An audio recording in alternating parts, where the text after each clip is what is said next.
الحمد لله رب العالمين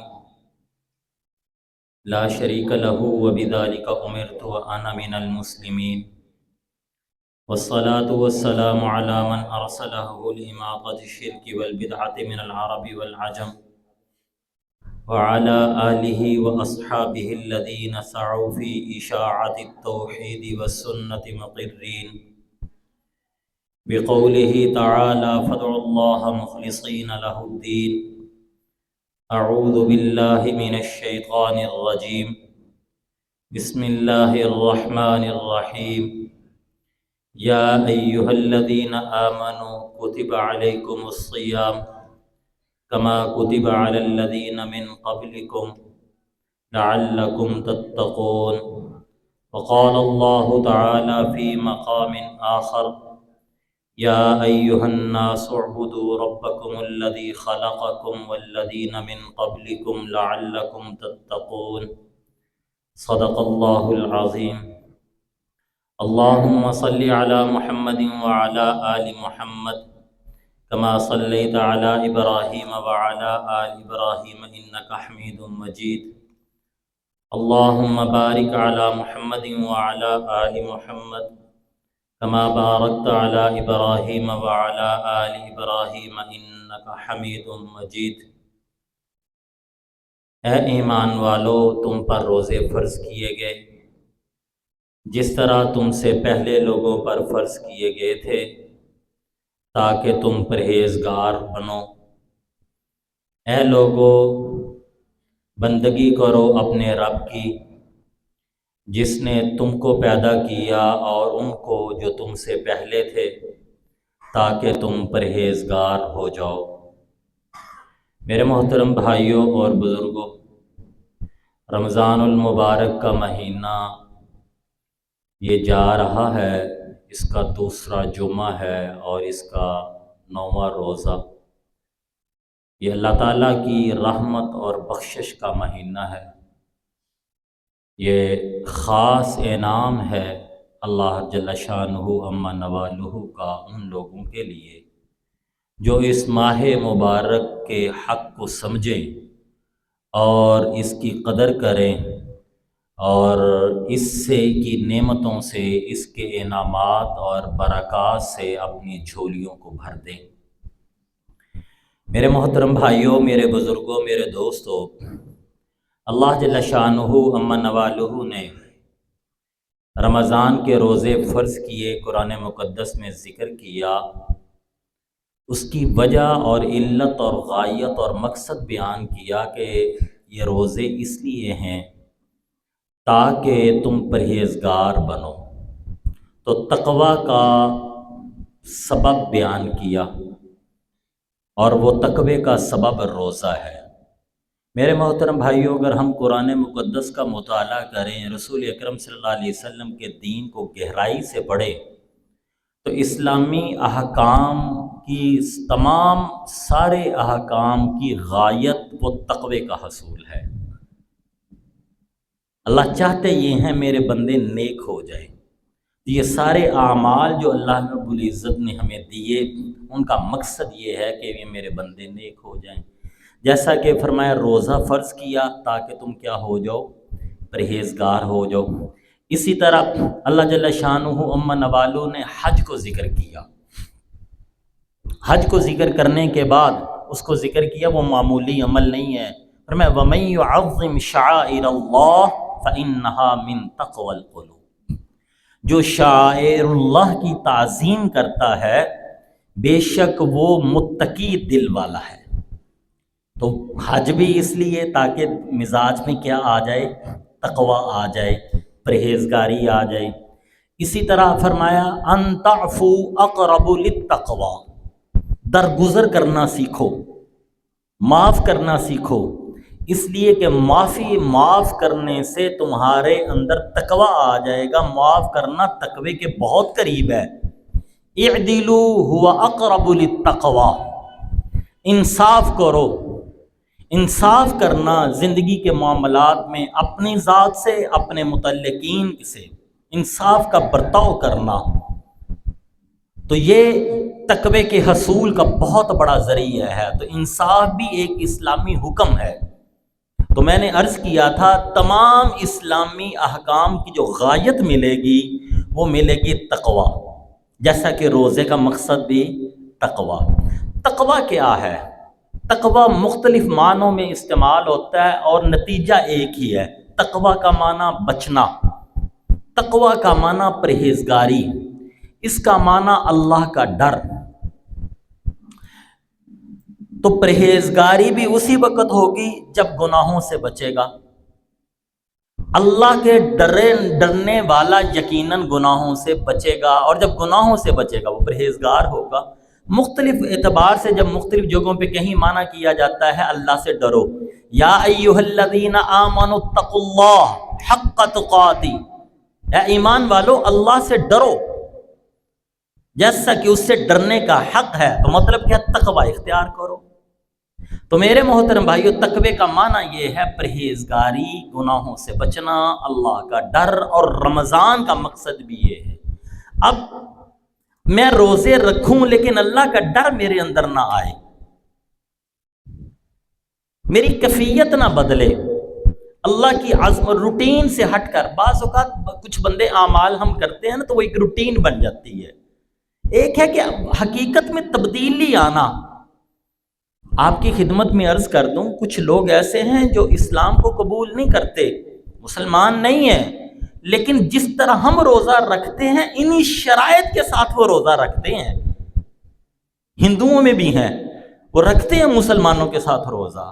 وہ کہتے ہیں ان سے ہمارے اندر ایک انسانیت پیدا ہوتی ہے، صحت کے اعتبار سے ہمیں فائدہ ہوتا ہے۔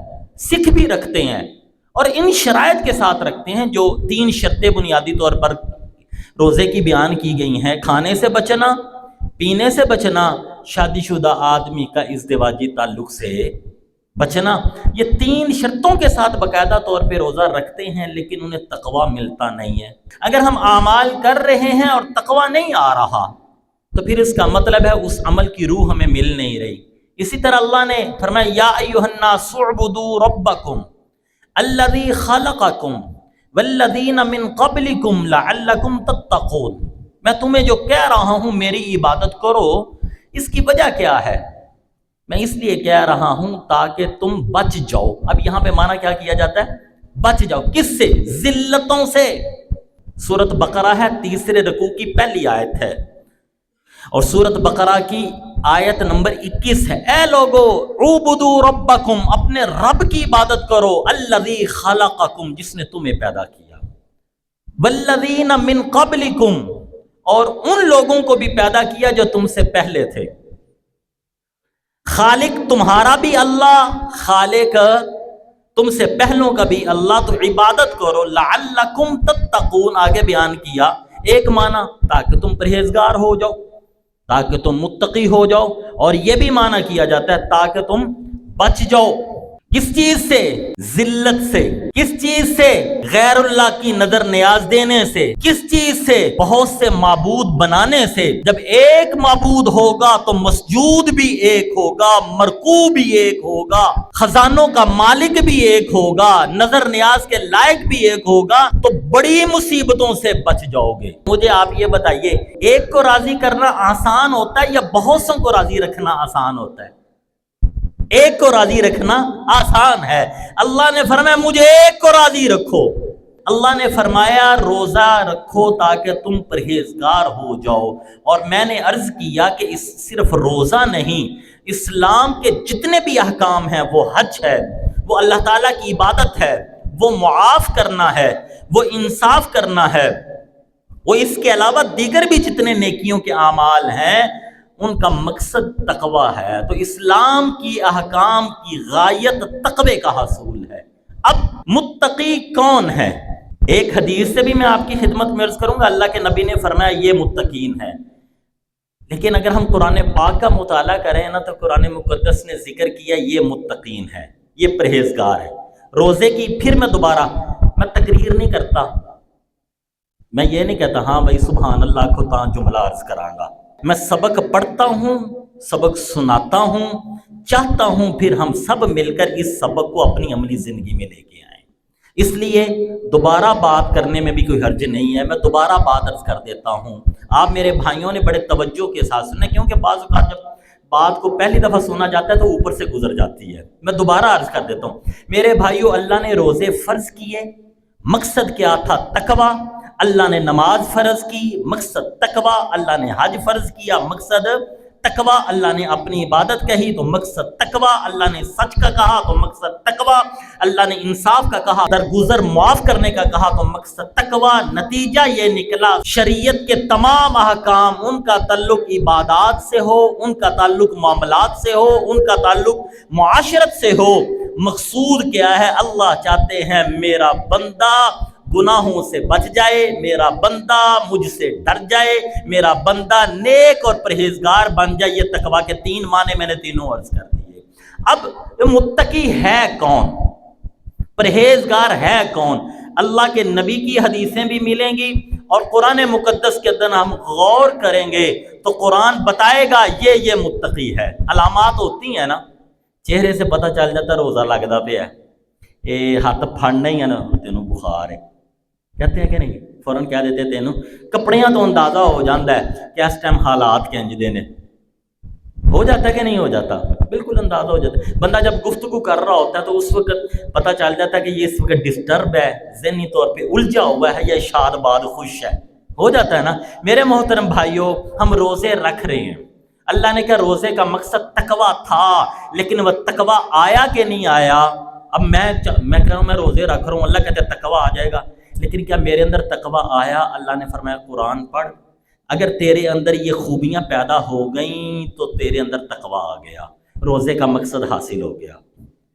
قرآن پڑھ، تیرے اندر حج کیا تو نے اور حج کا مقصد بھی تقویٰ تھا، قرآن پڑھ، اگر یہ عادتیں حج کرنے کے بعد تیرے اندر آ گئیں تو یوں سمجھ کہ حج کا مقصد تو نے پا لیا۔ اسی طرح تو نے انصاف کیا اور تو کہتا ہے کہ انصاف کیا تو انصاف کا مقصد بھی کیا تھا؟ تقویٰ۔ اب قرآن پڑھ، اگر انصاف کرنے کے بعد یہ عادات تیرے اندر آ گئیں تو تو متقی ہے۔ بعض اوقات بندہ انصاف کرتا ہے، اللہ توفیق دیتی ہے، اللہ ہم سب کو توفیق دے اپنے ساتھ بھی کرنے کی انصاف۔ سب سے بڑا مشکل کام اپنے ذات کے ساتھ انصاف کرنا ہے۔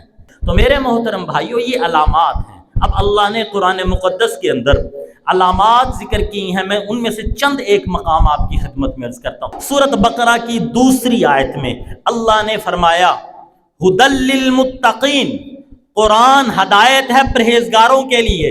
قرآن سے فیض حاصل کریں گے پرہیزگار لوگ، قرآن کی برکتوں کو حاصل کریں گے پرہیزگار لوگ، قرآن پاک کا ثواب پہنچے گا پرہیزگار لوگوں کو، قرآن کے ذریعے اپنے جسموں اور روحوں کو ٹھنڈا کریں گے پرہیزگار لوگ۔ اللہ وہ پرہیزگار متقین کون ہے؟ تو اللہ نے آگے علامات ذکر کی، الذین یؤمنون بالغیب ویقیمون الصلاۃ ومما رزقناہم ینفقون والذین یؤمنون بما انزل الیک وما انزل من قبلک وبالآخرۃ ہم یوقنون۔ یہ اللہ نے علامات ذکر کی ہیں پرہیزگار کی۔ میں نے روزہ رکھا لیکن یہ خوبیاں میرے اندر نہ آئیں تو میں نے روزے کو پایا، وہ میرے پھر نبی کی حدیث ذہن میں رکھنی ہے۔ رسول اکرم صلی اللہ علیہ وسلم نے فرمایا بہت سے روزے دار ایسے ہیں جن کو سوائے بھوکا اور پیاسا رہنے کے روزے سے کچھ نہیں ملتا، بہت سے شب بیدار ایسے ہیں جن کو سوائے تھکاوٹ کے اور کچھ حاصل نہیں ہوتا۔ مجھے اور آپ کو دیکھنا ہے میں اس میں سے ہوں یا ان میں سے ہوں جن کے لیے اللہ نے فرمایا اتقون، میں کس جماعت میں کھڑا ہوں۔ تو اللہ نے یہ 5 علامتیں ذکر کی اس مقام پر، یؤمنون بالغیبی، جو اللہ کو مانتے ہیں بن دیکھے، اللہ کو دیکھا نہیں ہے لیکن اس کی قدرت کی نشانیوں کو دیکھا تو اللہ کو مانتے ہیں۔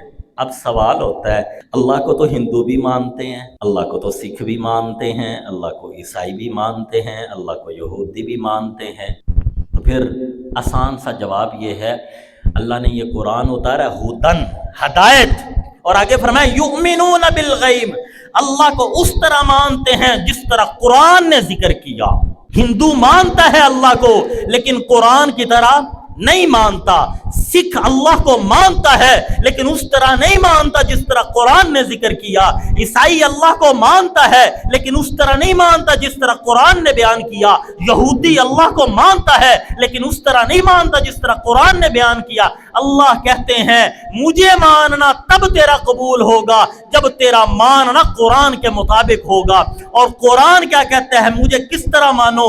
تو قرآن پڑھیے، پڑھتے جائیے، آپ کی سمجھ آتی جائے گی.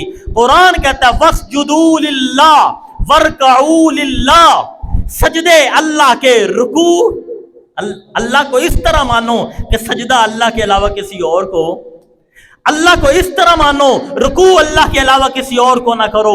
اللہ کو اس طرح مانو ہر چیز پر قادر اللہ کو سمجھو. ان اللہ علی کل شیء قدیر، اللہ ہر چیز پر قادر ہے. اللہ کو اس طرح مانو قدیر صرف اللہ کو سمجھو. اللہ کو اس طرح مانو ہر جگہ سے سننے والا صرف اور صرف اللہ کو سمجھو. یہ نہ کہو تمہارے بت سنتے ہیں، یہ نہ کہو حضرت عیسیٰ سنتے ہیں، یہ نہ کہو بی بی مریم سنتی ہیں، یہ نہ کہو بابا گرو نانک سنتے ہیں. اور مسلمانوں تم بھی یہ نہ کہو قبروں والے سنتے ہیں. سننے والا صرف اور صرف کون ہے؟ اللہ کو ماننا ہے تو قبروں والے، مزاروں والے، ڈھیریوں والے نہیں سنتے. سننے والا کون ہے؟ اس طرح اللہ کو مانو کہ سننے والا اللہ ہے. اگر اللہ کو مانتے ہو تو اس طرح مانو قدیر اللہ ہے، ساری قدرتیں اللہ کے پاس ہیں، رازق اللہ ہے. اللہ کے علاوہ کوئی گندی مکھی بھی نہیں عطا کر سکتا، اللہ کے علاوہ کوئی کسی کو کچھ دے نہیں سکتا. اللہ یرزق من یشاء بغیر حساب. اللہ کو مانو اس طرح کہ اللہ ہی ہے جو ہر ایک کو رزق دیتا ہے، بڑھاتا ہے، گھٹاتے ہیں، صرف اور صرف اللہ کی ذات. اس کو کھول لیں تو وقت لگ جائے گا، بس آپ تھوڑا سا ذہن میں رکھیے یؤمنون بالغیب کا مطلب کیا ہے. اللہ کو مانو کہ اولاد اللہ دیتے ہیں، چھینتے اللہ ہیں، بیٹیاں بھی اللہ، بیٹے بھی اللہ. نہ کوئی مولوی دے سکتا ہے، نہ گرو دے سکتا ہے، نہ کوئی پوپ دے سکتا ہے، نہ کوئی پادری دے سکتا ہے، اور نہ کوئی پیر دے سکتا ہے. کسی جگہ سے دھاگے باندھنے سے نہ پتر ملتا ہے نہ دھی ملتی ہے. بیٹے بیٹیاں دینے والا یؤمنون بالغیب کون ہے؟ صرف اللہ. یہ پہلی علامت ہے متقین کی. نیک اللہ کے ہاں نیک بننا ہے تو یہ پہلی علامت. دوسری وَيُقِيمُونَ الصَّلَاةَ، نماز کو قائم کرو. یہ بلڈنگ قائم کی تو ہم کہیں گے یہ بلڈنگ قائم ہو گئی، صحیح قائم ہوئی. یہ مسالہ ہی ماشاءاللہ 10 دابڑے ریت تے 1 دابڑا سیمنٹ دا لایا سی بلڈنگ قائم کیتی ہے یا موت دا عجوبہ تیار کیتا ہے؟ تو اللہ کہتے ہیں یقیمون الصلاۃ، نماز قائم کر. اللہ نماز قائم کرنا کس کو کہتے ہیں؟ اللہ کہتا ہے جو نماز تیری آنکھ میں حیا پیدا کر دے، جو نماز تیرے ہاتھوں کو غلط کاموں سے روک دے، جو نماز تیرے اندر سے تکبر ختم کر دے، جو نماز تیرے اندر سے ماں باپ کی خدمت کا جذبہ پیدا کر دے، جو نماز تیرے اندر عاجزی پیدا کر دے، جو نماز تیرے اندر زبان کی سچائی لے آئے، تیرے اندر قناعت لے آئے، جو نماز تیرے اندر امانت و دیانت لے آئے، جو نماز تیرے اندر حیا لے آئے، وہ یقیمون الصلاۃ ہے. جو نماز تجھے نہ گانوں سے روکے، نہ بے حیائی سے روکے، نہ جھوٹ سے روکے، نہ غلط کاری سے روکے، بلکہ نماز پڑھے تو دوجیاں گناہگار کہنے لگ پویں، وہ نماز نہیں ہے. وہ نماز، کمال یہ ہے تو نماز پڑھ، اپنی آنکھ سے اپنی کمیاں دیکھ، دوسری آنکھ سے اپنے بھائیوں کی خوبیاں دیکھ، پھر ہے یقیمون الصلاۃ. وَمِمَّا رَزَقْنَاهُمْ، متقین کی تیسری علامت یہ ہے جو اللہ دیتے ہیں اس کو اللہ کے راستے میں خرچ کرتے ہیں. اللہ نے علم دیا، خرچ. اللہ نے مال دیا، خرچ. اللہ نے صلاحیتیں دی، خرچ. اللہ نے دنائی دی، خرچ. اللہ نے اچھی بات کرنے کا سلیقہ دیا، وہ دوسروں کو سکھا رہے ہیں. صرف مال خرچ کرنا نہیں ہوتا میرے دوستو، اللہ نے علم دیا وہ بھی خرچ کیا جاتا ہے. اللہ تعالیٰ نے اگر بصارت دی یا بصیرت دی ہے وہ بھی خرچ کی جاتی ہے. فرمایا پھر علامت کیا؟ والذین یؤمنون بما انزل الیک، وہ لوگ ایمان لاتے ہیں اس پر جو نازل کیا تیرے اوپر، میرے نبی پہ قرآن اترا. یؤمنون بما انزل الیک، متقین کی علامت یہ ہے، جو پرہیزگار بننا چاہتے ہو، میں تمہیں روزے اس لیے نہیں رکھوا رہا کہ تم بھوکے رہو گے مجھے خوشی ہوگی، تمہیں پیاس لگے گی مجھے خوشی ہوگی، میرا پانی بڑھ جائے گا مجھے تمہارا انتظام کرنا آسان ہو جائے گا۔ ارے بابا نہیں، میں اس لیے تمہارے اوپر روزے رکھوا رہا ہوں تاکہ تم متقی بن جاؤ۔ اور میں نے کہا متقی وہ ہے جو ایمان لاتا ہے اس پر جو اللہ نے اتارا، قرآن پر ایمان، اس کے احکام پر ایمان، وما انزل من قبلک، جو ایمان لائے اس پر جو تجھ سے پہلے ہے، تورات، انجیل، زبور، صحف ابراہیم، ہم ان پر بھی ایمان لاتے ہیں۔ حضرت ابراہیم بھی پیغمبر، حضرت موسیٰ بھی پیغمبر، اللہ کے نبی سے پہلے جتنے نبی آئے ہیں سارے اللہ کے پیغمبر، ہم سب پر ایمان لاتے ہیں۔ یہ متقین کی علامت ہے۔ یہاں پہ ایک مسئلہ عرض کر دوں، فتنوں کا زمانہ ہے ہمارے ملک کے اندر، ابھی بھی کچھ لوگ ایسے ہیں جو اپنے آپ کو نبی ہونے کا دعویٰ کرتے ہیں لیکن چھوٹے موٹے ہیں، کیڑے مکوڑے، اور وہ ختم ہو جاتے ہیں۔ لیکن ایک بڑا دجال ہے جس کے سلسلہ 100 سال پہلے سے شروع ہوا، 150 سال پہلے سے، اور وہ ابھی تک تقریباً چل رہا ہے، 140 سال ہو گئے، جو اپنے آپ کو مرزئی کہتے ہیں۔ ان کو احمدی نہیں کہنا چاہیے، ہم بھی مسلمان بڑے سادے ہیں، ہم کہتے ہیں احمدی، وہ احمدی نہیں ہے، احمدی محمدی ہم ہیں، وہ مرزئی ہیں، وہ قادیانی ہیں، وہ ربوی ہیں، احمدی محمدی ہم ہیں۔ تو قرآن میں وہ اس نے کہا تھا میں نبی ہوں، میں کیا ہوں، اس کے بڑے دعوے ہیں، اس کے ماننے والے بھی 6 حصوں میں تقسیم ہو چکے ہیں۔ بعض اس کو نبی کہتے ہیں، بعض اس کو ولی کہتے ہیں، بعض اس کو محدث کہتے ہیں، بعض اس کو ملہم من اللہ کہتے ہیں، بعض اس کو مجدد وقت کہتے ہیں، بعض اس کو مسیح موعود کہتے ہیں، وہ بڑے مختلف ہیں۔ بھائی کوئی بھی ہے نا، جو شخص اپنے آپ کو نبی کہے اس کو عالم دین نیک کہنا بھی کفر ہے۔ ہاں نبی نہ مانے اس کو، وہ کہتا ہے میں نبی، وہ کہتا ہے نہیں ہم نبی نہیں مانتے لیکن نیک مانتے ہیں۔ جس طرح اس کو نبی ماننے والا کافر ہے، اسی طرح اس کو عالم دین ماننے والا بھی کافر ہے۔ تو قرآن مقدس کی روح سے میں اپنا مسئلہ عرض کر دوں، کوئی کہے کہ مرزا صاحب نبی ہیں، قرآن سے آپ نے پہلی صفحہ یاد رکھنا ہے۔ متقین کی علامتوں کا ذکر کیا، تو متقین کون ہیں؟ جو ایمان لاتے ہیں اس پر جو نبی نے اتارا اور اس پر جو نبی سے پہلے اترا۔ اگر میرے نبی کے بعد کوئی اور نبی آنا ہوتا تو اللہ بات یہاں پہ ختم نہ کرتے، بلکہ یوں کہتے یؤمنون بما انزل الیک وما انزل من قبلک ومن بعدک، من بعدک نہیں آیا، مطلب یہ ہے میرے نبی پہ نبوت بند ہو گئی۔ قرآن سے اس دلیل ہے۔ فرمایا پھر علامت متقین کی ہے وَبِالْآخِرَةِ هُمْ يُوقِنُونَ، وہ آخرت پر یقین رکھتے ہیں، آخرت کو مانتے ہیں کہ ہم نے اللہ کے پاس جانا ہے، اللہ کے حضور حاضر ہونا ہے، جوان کو جوانی کا حساب دینا ہوگا، بوڑھے کو بڑھاپے کا حساب دینا ہوگا، عالم کو علم کا حساب دینا ہوگا، اور مالدار کو مال کا حساب دینا ہوگا۔ آخرت پہ یقین کا مطلب یہ نہیں ہے کہ بس آخرت ہے، میرا عمل بتائے آخرت ہے۔ روشنی کا عمل کیا ہے؟ اندھیرے کا خاتمہ۔ سردی کا عمل کیا ہے؟ جسموں کے اوپر کوٹوں کا چڑھ جانا، چادر کا آ جانا، جرابوں کا پہن لینا، موٹے کپڑوں کا پہن لینا۔ گرمی کا عمل کیا ہے؟ پنکھوں کا چلنا، اے سی کا چلنا۔ سفر کا عمل کیا ہے؟ پیدل چلنا، سائیکل پہ چلنا، موٹر سائیکل پہ چلنا، گاڑی پہ چلنا، ٹرک پہ چلنا، ہوائی جہاز پہ چلنا، یہ سفر کا عمل ہے۔ میں نے مان لیا آخرت ہے تو پھر عمل بھی ہونا چاہیے۔ آخرت ہے تو نماز ہو، آخرت ہے تو سچائی ہو، آخرت ہے تو رزق حلال ہو، آخرت ہے تو رات کی اٹھ کے تہجد ہو، آخرت ہے تو آنکھ کا کردار ہو، آخرت ہے تو زبان کا کوئی کردار ہو، آخرت ہے تو اولاد کی تربیت ہو۔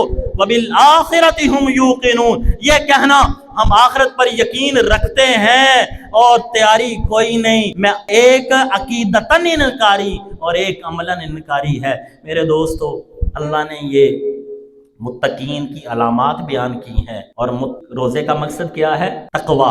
اور اس مقام پہ اللہ نے وہ متقین کی علامات 5 ذکر کی، میں نے وقت ہو گیا، ابھی تو بہت سی ہیں۔ بس آخری بات یہ ہے، جب ہم متقین بنیں گے تو اللہ کیا دیں گے؟ بس 1-2 بات عرض کر دوں میرے بھائیوں۔ اللہ یہ فرما رہے متقی بن جاؤ، یا اللہ اگر ہم متقی بنیں گے تو کیا دے گا؟ نبی کی حدیثیں بے شمار ہیں، میں صرف قرآن کی ایک آدھ آیت پڑھتا ہوں۔ ان المتقین فی جنات ونہر، ان المتقین فی جنات و عیون، میرے بندو تھوڑی سی زندگی مشقت کے ساتھ برداشت کر لو، سوئے ہوئے ہو، اذان کا وقت، اذان ہوئی، اٹھو بستر چھوڑ کر مسجد میں آؤ، دکان پہ گاہک آیا، جھوٹ بولتے ہو 1000 نفع ملتا ہے، سچ بولتے ہو 500 نفع ملتا ہے، تو سچ بول۔ ایک نمبر چیز بناتے ہو 10 روپے نفع ملتا ہے، 2 نمبر چیز بناتے ہو 100 روپیہ نفع ملتا ہے، رزق حلال ملازمت پہ کرتے ہو تو صرف 60 70 80 1.5 لاکھ 2 لاکھ تنخواہ ہے، اور اگر اپنی پوسٹ کا فائدہ اٹھاتے ہو تو کروڑ تک کما لیتے ہو۔ میرے بندو تھوڑی سی مشقت برداشت کر لو، چند روزہ مشقت ہے، چند آخرت کے اعتبار سے تو ساری زندگی 2 منٹ کی مشقت ہے۔ اس کے بعد تجھے کیا ملے گا؟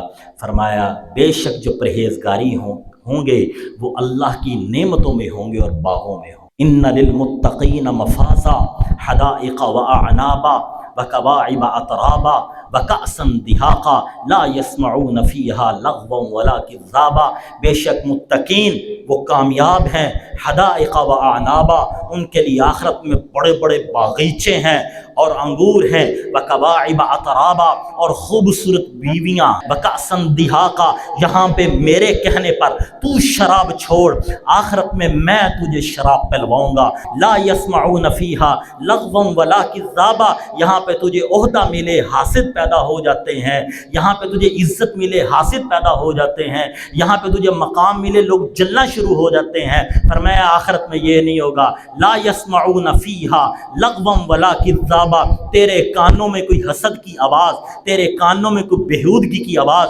تیرے کانوں میں تیرے دل کو دکھانے کی آواز نہیں آئے گی اگر تو متقی بنے گا۔ اور اللہ نے دوسری جگہ پہ فرمایا والآخرۃ عند ربک للمتقین، او میرے بندو اگر تم یہ چاہتے ہو تمہاری آخرت اچھی ہو تو آخرت اچھی متقین کی ہوگی، اس لیے تقوی اختیار کرو۔ اللہ مجھے آپ کو ہر مسلمان کو روزے کے مقصد تقوی کو حاصل کرنے کی کوشش کرنے کی، اس کو پانے کی اللہ ہمیں توفیق نصیب فرمائے۔ سبحان اللہ و بحمدہ، سبحان اللہ العظیم۔